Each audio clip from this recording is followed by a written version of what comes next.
deixei que a emoção acontecesse para eu falar algumas palavras. O fato é que sem poesia em nossa vida não dá para viver. E nesse processo que estamos trilhando, muita coisa interessante já aconteceu. Entre elas, a presença desses poetas maravilhosos aqui na capital mineira.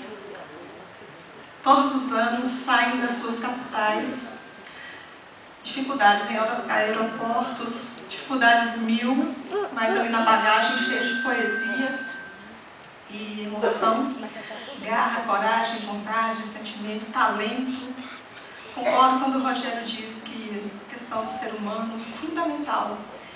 E o poeta tem muito mais, eles vão estar demonstrando aí no dia a dia aí das nossas atividades. Né? Nós podemos, né, Rogério, hoje a gente sabe, né? Já chegamos no patamar que a gente viu que ele fala assim, nós não somos nada, né? Nós andamos nadando contra a correnteza. Mas nós somos, mas todos os poetas aqui, quem conhece o trabalho, dá para perceber através dos livros e das atitudes poéticas que vem desenvolvendo em suas capitais, conseguem perceber que são valiosíssimas, que são pessoas fantásticas, pessoas seletas mesmo, pessoas que realmente acreditam, não são aqueles deslumbrados, né? São pessoas que realmente fazem e que têm talento e são inteligentes. Quanto a nós queremos isso, essa emoção. Para nós, só a emoção poética é que nos faz pulsar.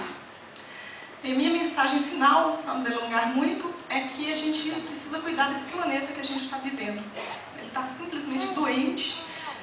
Se não tentarmos cada um fazer um pouquinho, pequenininho que seja, a coisa vai piorar muito.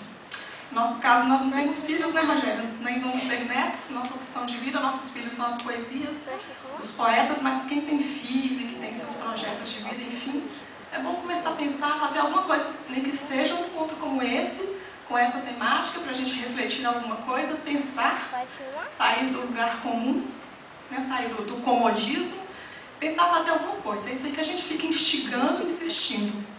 E contar com todas as questões, sejam elas as questões ecológicas, educacionais, filosóficas, políticas, por que não? Fundamental. Tudo que a gente faz, todo ato nosso é um ato político.